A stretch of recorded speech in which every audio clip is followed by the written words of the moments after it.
Assalamualaikum warahmatullahi wabarakatuh. Puji syukur marilah kita panjatkan kepada Tuhan Yang Maha Esa yang telah memberikan nikmat sehat kepada kita semua. Sebelumnya, terima kasih kepada Bapak Adit Rahmat Taufik, SEMSI, selaku dosen pengampu dari mata kuliah Sistem Informasi Manajemen.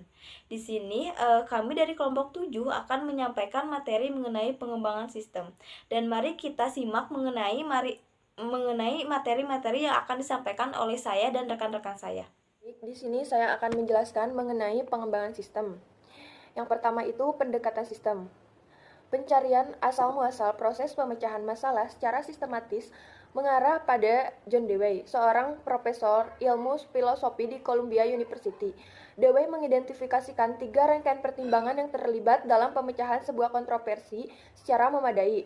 Yang pertama, mengenali kontroversi. Yang kedua, mempertimbangkan klaim-klaim alternatif. Dan yang ketiga, membentuk satu pertimbangan.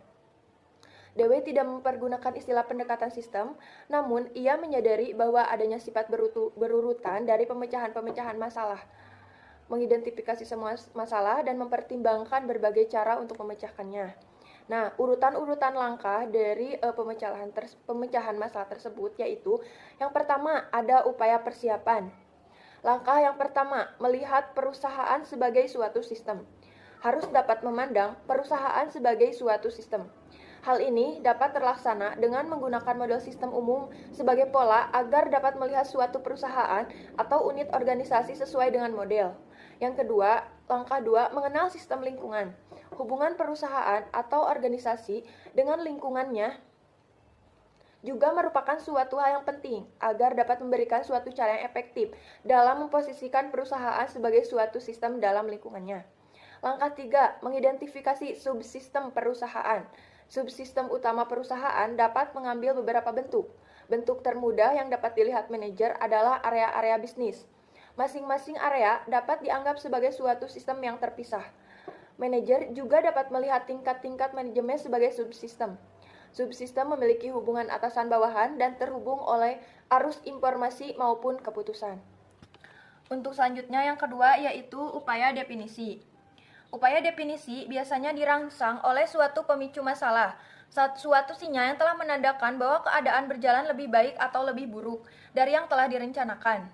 Upaya definisi terdiri atas 2 langkah. Yang pertama itu, langkah 1 melanjutkan dari satu sistem ke tingkat subsistem. Ketika manajer mencoba untuk memahami masalah, analisis akan memulai pada sistem yang menjadi tanggung jawab manajer tersebut. Sistem ini dapat berupa perusahaan atau salah satu unitnya. Analisis kemudian dilanjutkan menuju ke bawah hierarki sistem tingkat demi tingkat. Langkah yang kedua yaitu menganalisis bagian-bagian sistem dalam urutan-urutan tertentu. Seiring dengan manajer yang mempelajari masing-masing tingkat sistem, unsur-unsur sistem juga dianalisis secara berurutan. Urutan-urutan ini ditampilkan dalam figur 7.3 yang mencerminkan prioritas dari masing-masing unsur. Unsur-unsur tersebut yaitu yang pertama, unsur 1 mengevaluasi standar. Standar kinerja bagi suatu sistem biasanya dinyatakan dalam bentuk rencana, anggaran, dan kuota. Unsur yang kedua membandingkan output sistem dengan standar output. Setelah manajemen merasa puas dengan standarnya, mereka lalu mengevaluasi output sistem dengan membandingkannya pada standar. Yang ketiga yaitu mengevaluasi manajemen. Diberikan satu penilaian kritis atas manajemen dan struktur organisasi sistem. Apakah terdapat tim manajemen sesuai dengan kuantitas dan kualitas yang diminta? Atau apakah terdapat cukup manajer? Unsur yang keempat yaitu mengevaluasi prosesor informasi. Ada kemungkinan terdapat tim manajemen yang baik, namun tim tersebut tidak mendapatkan informasi yang ia butuhkan.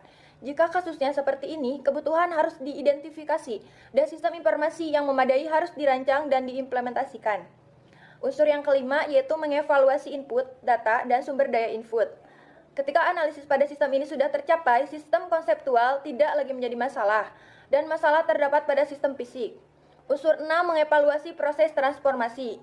Prosedur-prosedur dan praktik-praktik yang tidak efisien dapat menimbulkan kesulitan dalam mengubah input menjadi output. Unsur 7 yang terakhir yaitu mengevaluasi sumber daya output. Dalam menganalisis unsur kedua, kita memberikan perhatian pada output yang diproduksi oleh sistem. Di sisi, kita akan mempertimbangkan sumber daya fisik dalam unsur output suatu sistem. Contoh dan sumber daya seperti ini adalah gudang barang jadi, personel dan mesin-mesin dokumen pengiriman, serta armada truk pengirim. Yang ketiga yaitu upaya solusi. Upaya solusi melibatkan suatu pertimbangan atas alternatif yang layak, pemilihan alternatif terbaik, dan implementasinya. Upaya solusi ini terdiri dari beberapa langkah. Langkah yang pertama yaitu mengevaluasi solusi-solusi alternatif. Semua alternatif harus dievaluasi dengan menggunakan kriteria evaluasi yang sama, yang mengukur seberapa baik suatu alternatif akan memecahkan masalah. Evaluasi akan menghasilkan keuntungan dan kerugian dari pengimplementasian masing-masing alternatif. Langkah selanjutnya yaitu memilih solusi yang terbaik. Sudah mengevaluasi alternatif-alternatif, kita harus memilih alternatif yang terbaik. Henry Mintzberg, seorang teoretikus manajemen, mengidentifikasikan 3 cara yang dilakukan manajer dalam memilih alternatif yang terbaik. Yang pertama, analisis. Suatu evaluasi atas pilihan-pilihan dengan mempertimbangkan konsekuensinya pada sasaran organisasi. Contohnya, yaitu seperti presentasi yang diberikan oleh tim pengembangan kepada steering committee, memberikan keuntungan dan kerugian dari semua pilihan. Yang kedua, pertimbangan proses mental dari seorang manajer. Sebagai contoh, seorang manajer produksi akan menerapkan pengalaman dan intuisinya dalam mengevaluasi tata ruang sebuah pabrik baru yang diusulkan oleh suatu model matematika. Yang ketiga, tawar-menawar. Negosiasi di antara beberapa manajer. Satu contohnya, tawar-menawar itu yang terjadi di antara para anggota komite eksekutif sehubungan dengan sistem manajemen basis data mana yang akan digunakan. Langkah yang selanjutnya yaitu mengimplementasikan solusi. Masalah tidak akan terpecahkan bahwa hanya dengan memilih solusi yang terbaik. Kita perlu mengimplementasikan solusi tersebut. Langkah yang terakhir yaitu menindaklanjuti untuk memastikan keefektifan solusi.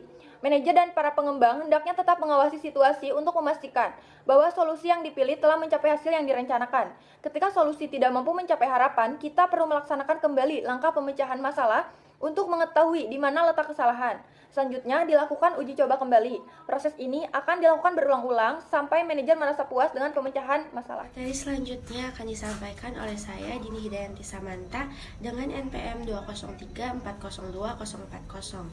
Siklus hidup pengembangan sistem. Pendekatan sistem adalah metodologi dasar dalam memecahkan segala jenis masalah.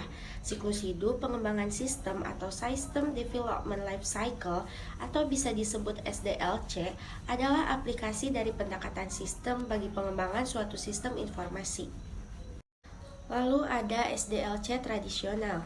SDLC tradisional adalah metode pengembangan sistem informasi klasik yang mengikuti suatu pola teratur secara bertahap yang dikerjakan dari atas ke bawah.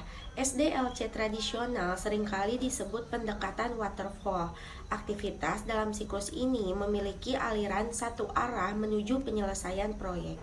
Tidak dibutuhkan waktu lama bagi seorang pengembang sistem yang pertama untuk mengetahui bahwa terdapat beberapa tahapan pekerjaan pengembangan yang perlu dilakukan dalam urutan-urutan tertentu jika suatu proyek ingin memiliki kemungkinan berhasil yang paling besar. Dalam SDLC tradisional ini memiliki beberapa tahapan. Tahapan tersebut adalah perencanaan, analisis, desain, implementasi, dan penggunaan. Proyek direncanakan dan sumber-sumber daya yang dibutuhkan untuk melakukan pekerjaan kemudian disatukan. Sistem yang ada juga dianalisis untuk memahami masalah dan menentukan persyaratan fungsional dari sistem yang baru. Sistem baru ini kemudian dirancang dan diimplementasikan. Setelah implementasi, sistem kemudian digunakan idealnya untuk jangka waktu yang lama.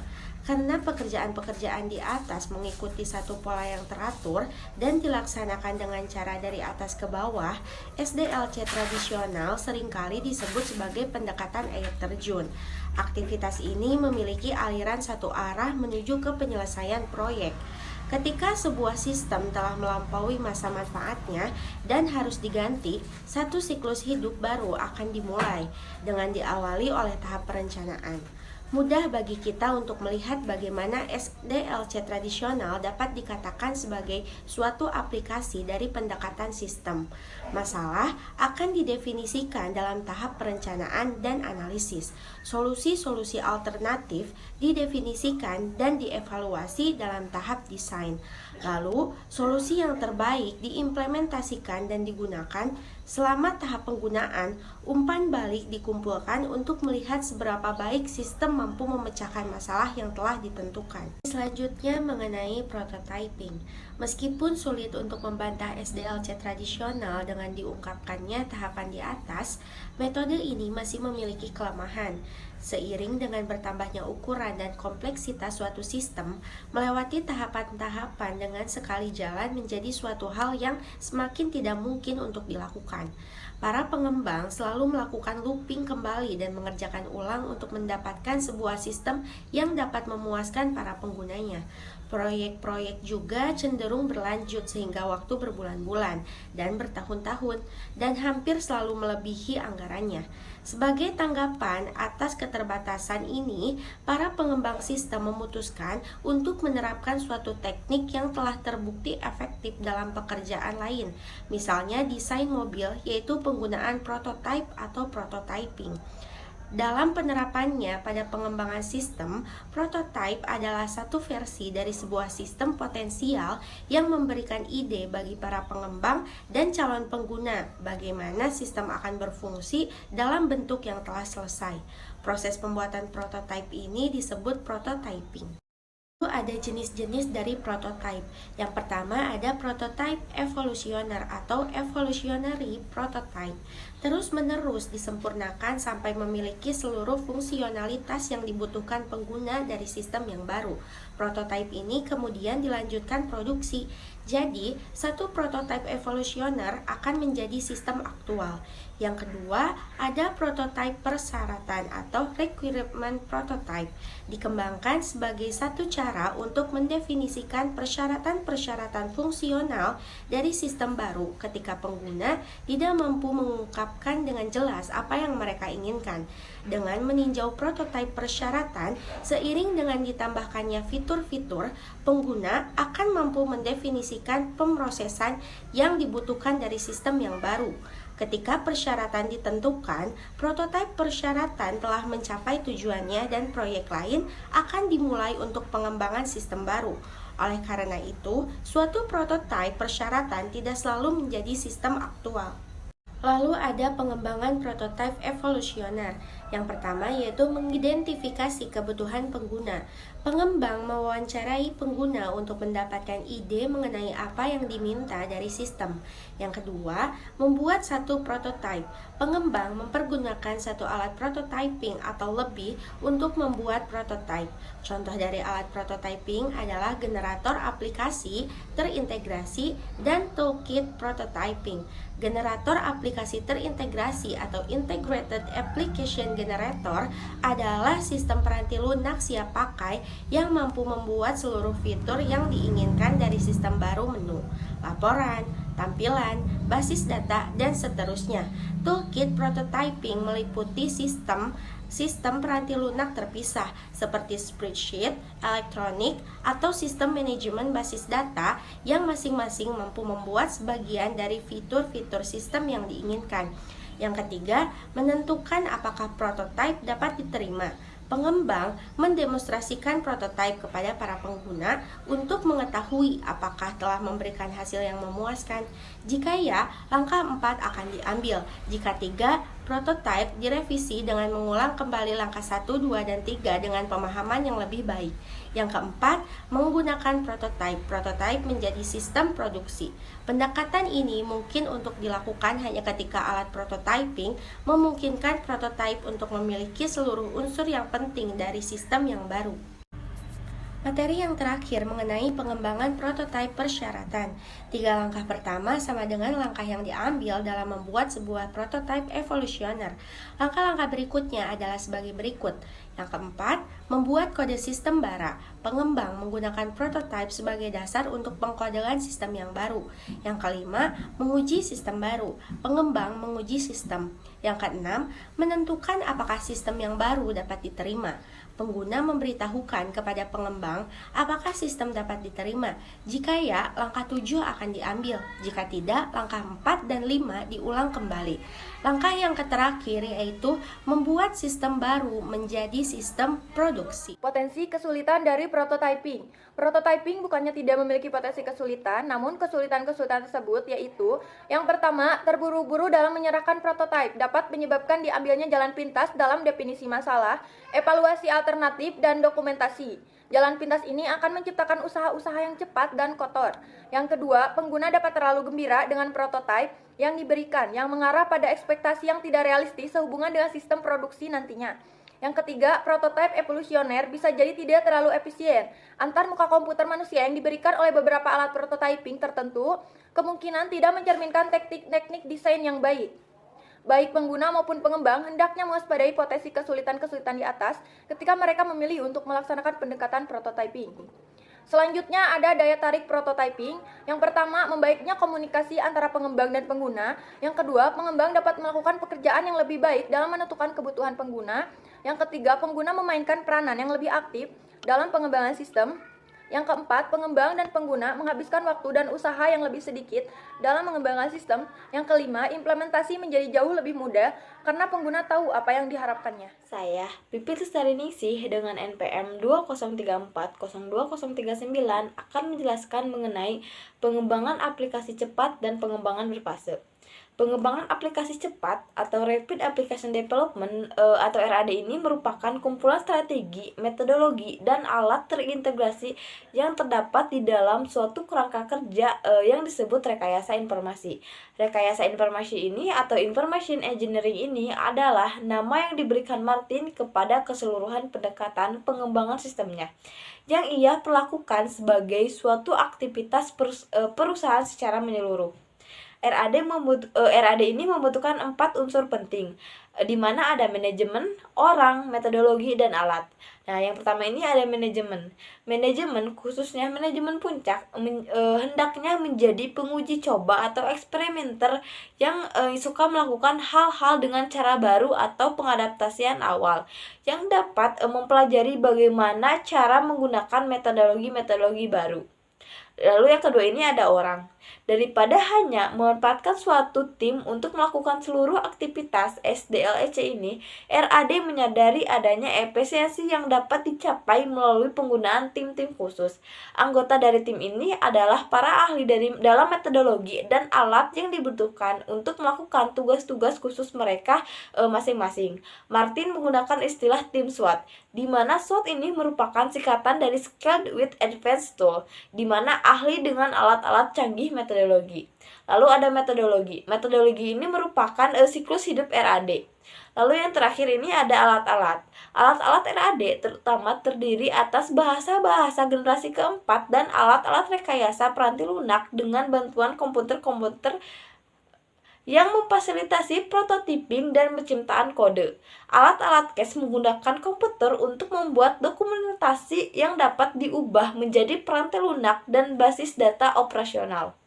Selanjutnya saya akan menjelaskan mengenai materi pengembangan berfase, di mana satu metodologi pengembangan sistem yang dewasa ini digunakan oleh banyak perusahaan adalah kombinasi dari SDLC tradisional, prototyping, dan RAD dengan mengambil fitur-fitur yang terbaik dari masing-masing metodologi. Pengembangan berfase atau phase development ini merupakan suatu pendekatan bagi pengembang sistem informasi yang terdiri atas 6 tahap. Nah, adapun tahapan-tahapan pengembangan berfase.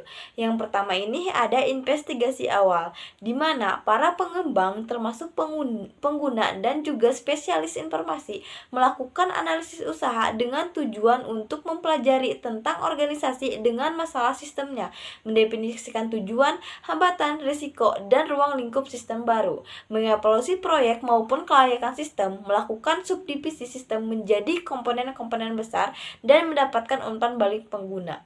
Lalu ada analisis, di mana pengembangan menganalisis persyaratan fungsional pengguna untuk masing-masing model sistem dengan menggunakan berbagai macam teknik pengumpulan informasi dan kemudian mendokumentasikan temuan-temuannya dalam bentuk model model proses, data, dan objek. Lalu yang ketiga ada desain, di mana pengembang merancang komponen dan antarmuka dengan sistem-sistem lain untuk setiap modul sistem yang baru, dan kemudian mendokumentasikan desain dengan mengembangkan berbagai jenis teknik modelan. Selanjutnya yang keempat ini ada konstruksi awal, di mana pengembang membuat dan menguji peranti lunak dan data untuk setiap modul sistem dan mendapatkan umpan balik dari pengguna. Untuk setiap modul yang tidak menerima persetujuan dari pengguna, tahap-tahap analisis, desain, dan konstruksi awal akan diulang kembali. Lalu yang kelima ini ada konstruksi akhir, di mana peranti lunak modul diintegrasikan untuk membentuk sistem yang lengkap yang diuji bersama-sama dengan datanya. Selain itu, setiap peranti keras yang dibutuhkan dibeli dan diuji, fasilitas proses dibuat dan para pengguna dilatih. Pelatihan meliputi prosedur-prosedur yang harus diikuti oleh para pengguna dalam menggunakan sistem, dan seringkali prosedur yang harus diikuti dalam pemasangan sistem ini pada stasiun kerja mereka. Lalu yang terakhir ini ada pengujian dan pemasangan sistem. Pengembang merancang dan melaksanakan uji sistem yang tidak hanya mencakup peranti lunak dan data, melainkan juga sumber daya informasi lainnya, peranti keras, fasilitas, personel, dan prosedur. Komponen-komponen sistem dipasang dan dilakukan uji penerimaan pengguna. Penerimaan oleh pengguna akan menjadi tanda persetujuan untuk melanjutkan ke tahap serah terima. Setelah sistem digunakan selama beberapa waktu, mungkin selama beberapa minggu atau beberapa bulan, suatu tinjauan pasca implementasi dilakukan untuk memastikan bahwa sistem telah memenuhi persyaratan fungsionalnya. Sekian pemaparan dari pengembangan berfase dan pengembangan aplikasi cepat. Perkenalkan, nama saya Sophia Salwa dengan NPM 203402041. Di sini saya akan menyampaikan materi mengenai desain ulang proses bisnis. Nah, teknologi informasi mengalami kemajuan dengan sangat cepat dan organisasi perlu mengambil keuntungan dari kemajuan-kemajuan ini. Sistem meliputi sistem-sistem yang memproses data perusahaan maupun sistem-sistem yang melakukan fungsi-fungsinya, contohnya seperti mengebor untuk mencari minyak. Manajemen seringkali menyimpulkan bahwasanya pendekatan-pendekatan baru hendak dilakukan untuk sistem-sistem seperti ini dengan memanfaatkan secara penuh kemajuan bidang teknologi komputer modern. Proses pengerjaan ulang sistem disebut dengan istilah rekayasa ulang atau re-engineering, atau disebut juga dengan istilah desain ulang proses bisnis atau business process redesign atau biasa disingkat dengan BPR. BPR mempengaruhi operasi TI perusahaan dalam dua hal, yaitu yang pertama, dapat menerapkan BPR untuk mendesain ulang sistem-sistem informasi yang hidupnya tidak dapat dipertahankan lagi dengan pemeliharaan biasa. Sistem seperti ini biasanya disebut dengan warisan atau legacy system, karena mereka terlalu berharga dihapuskan namun menghisap sumber-sumber daya yang dimiliki oleh IS. Yang kedua yaitu ketika sebuah perusahaan menerapkan BPR pada operasi-operasi utamanya, usaha ini akan selalu memberikan efek gelombang yang menyebabkan perancangan ulang sistem informasi. Selanjutnya yaitu inisiasi strategis proyek-proyek BPR. Nah, BPR memiliki potensi pengaruh dramatis pada perusahaan dan operasinya hingga proyek-proyek seperti ini biasanya dicetuskan di tingkat manajemen strategis. Nah, manajemen strategis memutuskan bahwa BPR layak untuk dilakukan dan menyetujui proses-proses fisik yang didesain ulang. Proses-proses fisik itu meliputi logistik sumber daya fisik yang masuk, operasi-operasi yang menghasilkan produk atau jasa perusahaan, dan logistik keluar. BPR juga dapat ditujukan pada aktivitas-aktivitas yang mendukung proses fisik, sumber daya manusia, pembelian, pemasaran, dan semacamnya. Manajemen strategis juga dapat mengizinkan sistem informasi dirancang ulang guna mengambil manfaat dari teknologi modern. Sebagai contohnya yaitu sistem dapat dirancang ulang sehingga menjadi berbasis web. Ketika proses-proses fisik dirancang ulang, seringkali terjadi efek desain yang akhirnya akan menyebabkan terjadinya perancangan ulang sistem informasi yang terkuat. Karena alasan ini, BPR biasanya akan melibatkan layanan informasi. IS menciptakan dua teknik dalam menerapkan BPR, yaitu yang pertama ada rekayasa terbalik dan yang kedua ada rekayasa ulang. Nah, rekayasa terbalik atau reverse engineering berasal dari intelligent hedonists. Perusahaan sejak dulu selalu mengikuti produk-produk para pesaingnya dengan cara membeli produk sampel dan membongkarnya untuk melihat bagaimana produk tersebut bekerja. Spesifikasi desain produk pesaing diturunkan dari produk-produk itu sendiri, sehingga membalik pola normal di mana desainlah yang dibuat terlebih dahulu. Sebagaimana penggunaannya di dalam komputasi, rekayasa terbalik adalah proses menganalisis sistem yang sudah ada untuk mengidentifikasi unsur-unsur dan saling berhubungan di antara unsur-unsur tersebut sekaligus untuk membuat dokumentari pada tingkat abstraksi yang lebih tinggi daripada yang telah ada saat ini. Kebutuhan ini timbul ketika perusahaan ini ingin mengembangkan kembali sistem yang sudah ada, di mana sistem tersebut hanya sedikit atau tidak memiliki dokumentasi. Titik awal dalam rekayasa terbalik sebuah sistem adalah kode komputernya yang diubah menjadi dokumentasi. Dokumentasi ini kemudian dapat diubah ke dalam uraian yang lebih abstrak seperti diagram arus data, kasus-kasus penggunaan, dan diagram rela entitas. Pengubahan ini dapat dilakukan secara manual atau dengan menggunakan peranti lunak BPR. Oleh sebab itu, rekayasa terbalik akan mengikuti suatu jalur mundur ke belakang sepanjang siklus hidup sistem, rekonstruksi desain, dan perencanaan sistem yang dilakukan dalam usaha pengembangan awal. Hasilnya adalah suatu sistem yang terdokumentasi secara menyeluruh, namun sistem ini masih melakukan hal yang sama persis dengan bagaimana sistem tersebut didesain sejak awal. Rekayasa terbalik tidak mengubah fungsionalitas dari sebuah sistem pekerjaan yang dilakukannya. Nah, tujuan rekayasa terbalik sebenarnya adalah untuk dapat lebih memahami sebuah sistem agar dapat melakukan perubahan dengan cara lain seperti rekayasa ulang. Selanjutnya, yang kedua yaitu rekayasa ulang.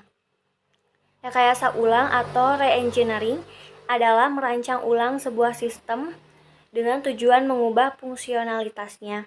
Akan tetapi, ini bukanlah pendekatan yang bersih karena pengetahuan dari sistem yang ada saat ini tidak sepenuhnya diabaikan.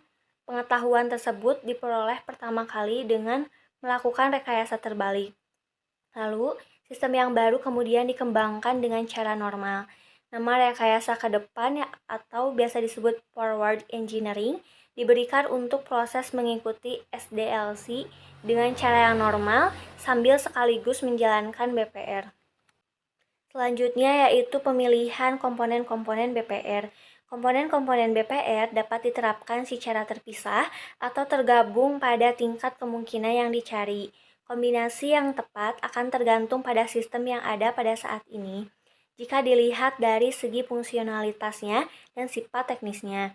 Nah, butuh fungsionalitas itu sendiri yaitu adalah ukuran dari apa yang dikerjakan oleh sistem, sedangkan mutu teknis adalah ukuran dari seberapa baik sistem melaksanakannya. Ketika mutu fungsional maupun teknis sama-sama buruk, maka dibutuhkan proyek rekayasa ke depan. Keadaan menjadi begitu buruknya sehingga baik jika kita mengulang semuanya, menjalankan langkah-langkah dari siklus hidup sistem dengan cara yang normal. Ketika fungsionalitas baik tetapi mutu teknis buruk, maka rekayasa terbalik hendaknya dicoba untuk dilakukan. Ketika fungsionalitas buruk tetapi mutu teknis baik, maka dibutuhkan rekayasa terbalik. Dalam kasus seperti ini telah mencerminkan bahwa teknik-teknik yang modern tetapi memang tidak dapat mengerjakan tugasnya dengan baik. Ketika mutu fungsionalitasnya maupun teknis sama-sama baik, hal paling baik adalah membiarkan sistem tersebut apa adanya.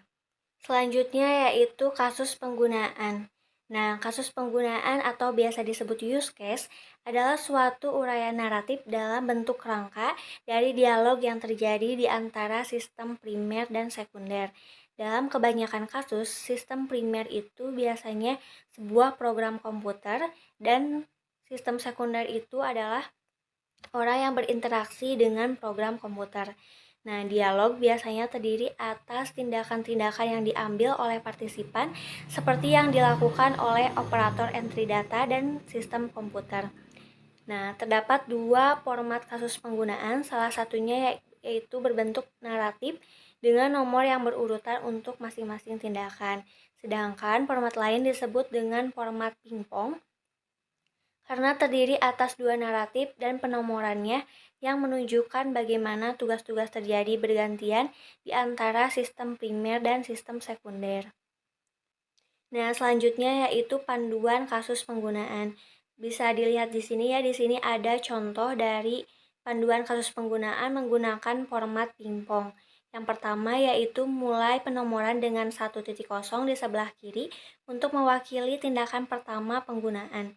Yang kedua, entry pertama di sebelah kanan seharusnya adalah 2.0 untuk tindakan sistem yang pertama.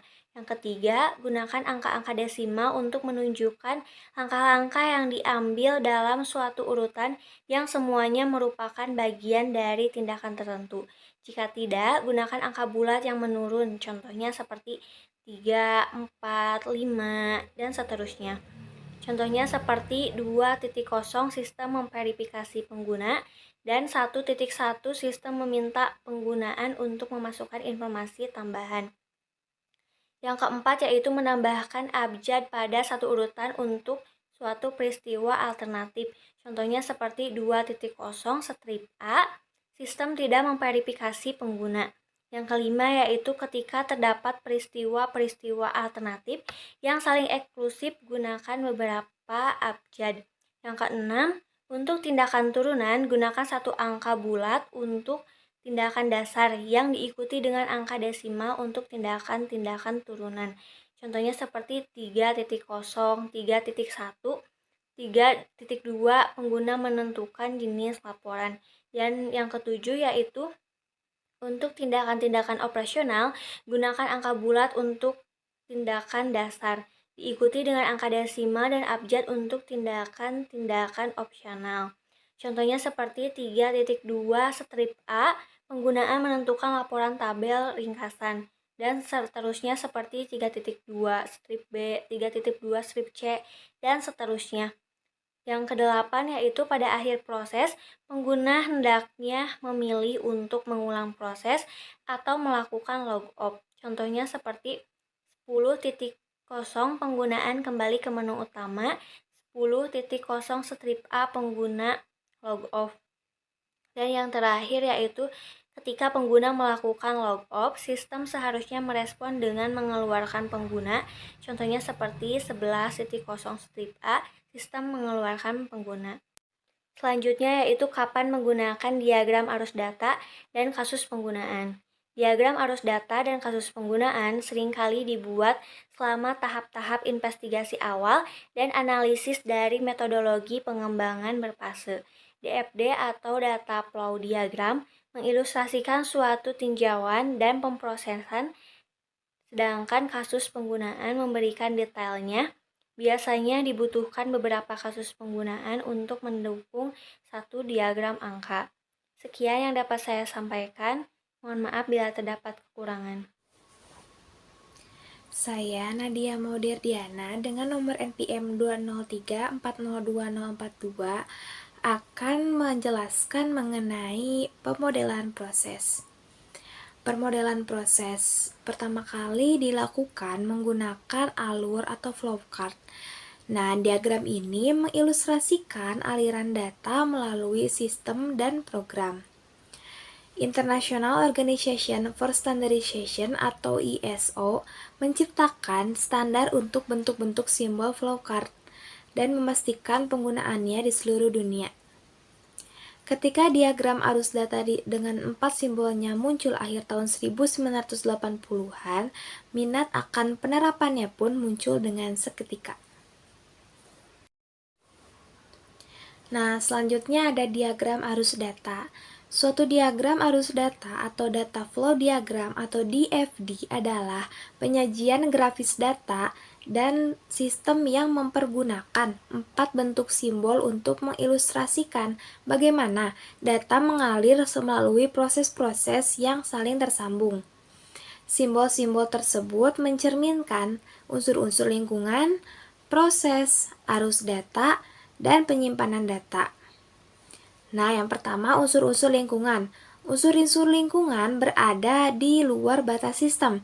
Unsur-unsur ini memberikan input data kepada sistem dan menerima output data dari sistem. Yang kedua ada proses. Proses adalah sesuatu yang mengubah input menjadi output. Proses dapat digambarkan dengan sebuah lingkaran, persegi panjang horizontal, atau sebuah persegi panjang tegak bersudut melingkar. Nah, masing-masing simbol proses diidentifikasikan dengan sebuah label. Teknik pemberian label yang paling umum adalah dengan menggunakan kata kerja dan objek. Yang ketiga ada arus data. Arus data terdiri atas sekumpulan unsur-unsur data yang berhubungan secara logis, mulai dari satu unsur data tunggal hingga satu file atau lebih, yang bergerak dari satu titik atau proses ke titik atau proses lain.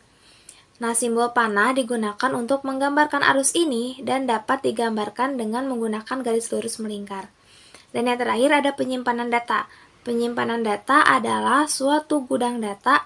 Penyimpanan data dapat ditunjukkan oleh sekumpulan garis-garis sejajar, sebuah kotak dengan ujung terbuka atau bentuk oval. Lalu ada diagram arus data bertingkat. Nah, bagian tersebut mengidentifikasikan proses-proses utama sistem. Proses utama sistem ini disebut dengan diagram nomor 0 atau figur 0 diagram.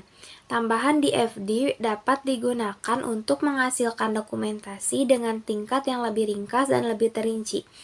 Sebuah diagram yang mendokumentasikan sistem pada tingkat yang lebih ringkas disebut dengan diagram konteks atau konteks diagram. Atau sebuah diagram yang memberikan lebih banyak detail disebut diagram nomor N atau figur N diagram. Lalu ada diagram konteks atau konteks diagram, menempatkan sesuatu konteks lingkungan. Diagram ini terdiri atas satu simbol proses tunggal yang melambangkan keseluruhan sistem. Diagram nomor N. Ketika kita perlu mendokumentasikan sistem dengan detail yang lebih besar daripada diagram nomor 0, maka akan menggunakan satu atau lebih dari nomor N. N di sini melambangkan nomor penal tingkat yang lebih tinggi dari sesuatu yang sedang didokumentasikan. Nah, lalu berapa banyak detail yang harus ditampilkan? Terdapat dua aturan umum yang memandu para pengembang dalam memutuskan berapa banyak tingkat DFD yang akan digunakan. Yang pertama adalah membatasi satu DFD dengan tidak lebih dari 6 hingga 8 proses. Dan yang kedua adalah menggunakan alat lain untuk mendokumentasikan tingkat detail yang paling rendah, tetapi dengan menggunakan tidak lebih dari satu halaman. Sekian materi yang dapat saya sampaikan.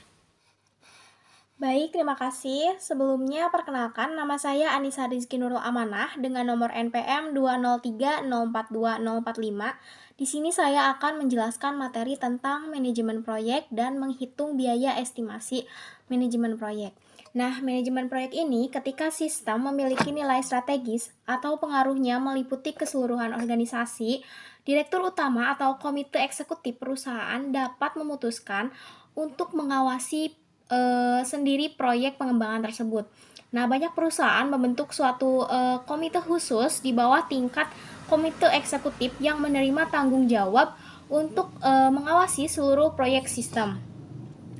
Nah, ketika tujuan dari dibentuknya sebuah komite ini adalah untuk memberikan panduan, arahan, dan kendali secara terus-menerus, maka ia disebut sebagai steering committee SIM atau yang disebut juga dengan komite pengarah.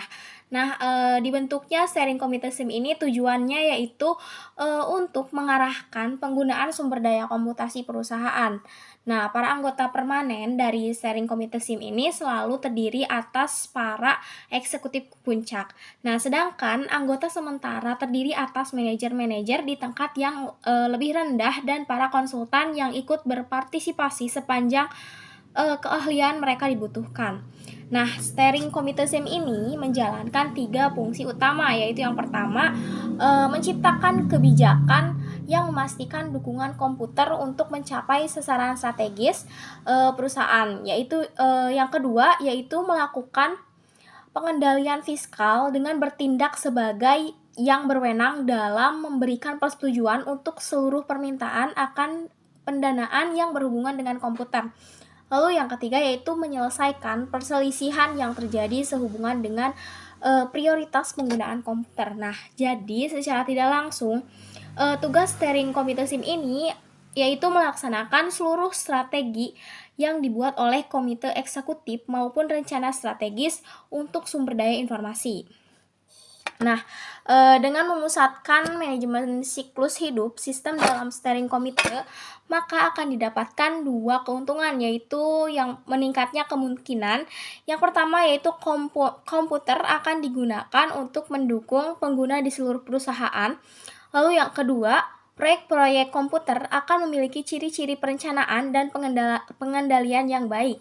Nah, steering komite ini adalah bukti yang paling nyata bahwa perusahaan memang berniat untuk menjadikan sumber daya informasi tersedia bagi seluruh pengguna yang benar-benar membutuhkannya.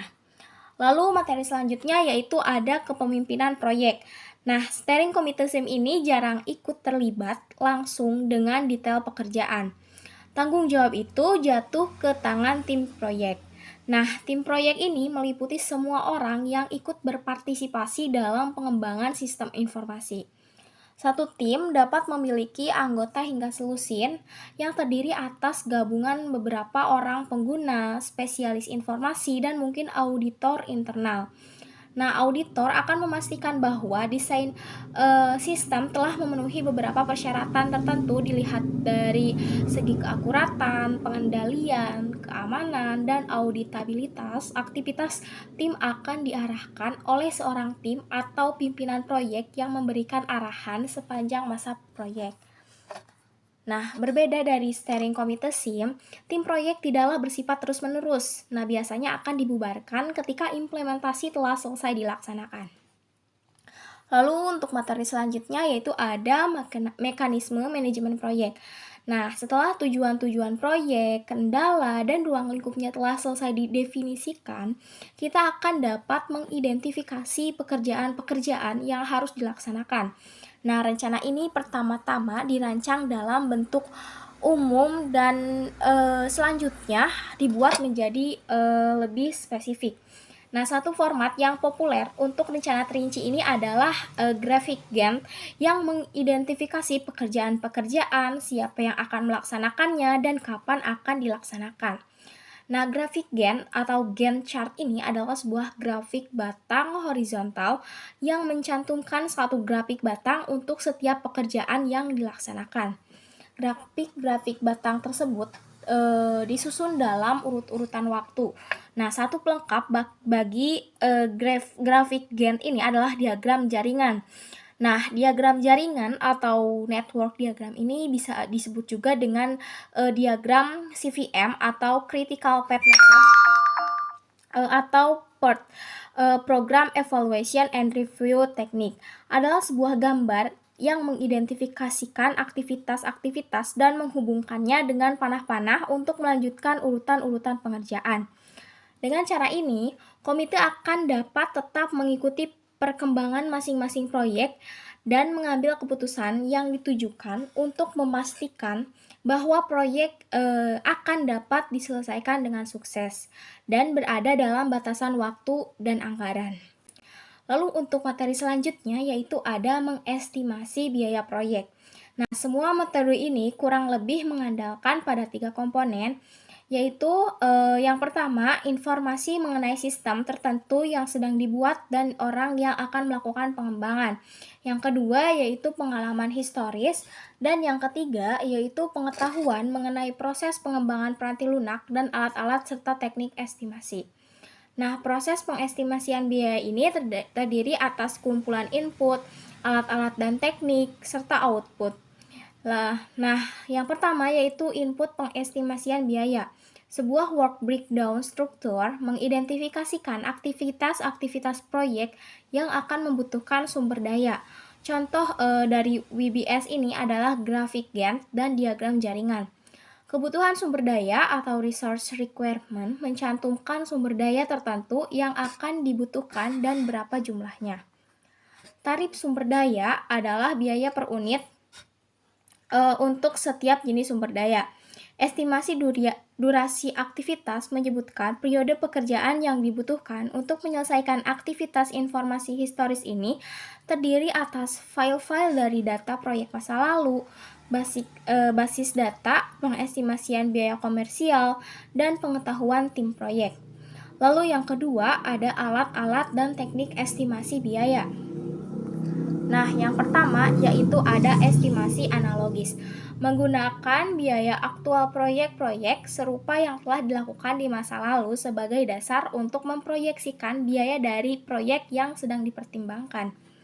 Nah, teknik ini digunakan ketika hanya terdapat sedikit informasi lain yang tersedia. Teknik ini lebih murah daripada teknik-teknik yang lain, tetapi pada umumnya kurang akurat.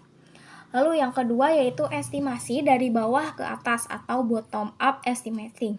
Dimulai dengan detail seperti aktivitas di dalam grafik Gantt, lalu mengalihkannya dengan data biaya untuk menghasilkan estimasi biaya proyek.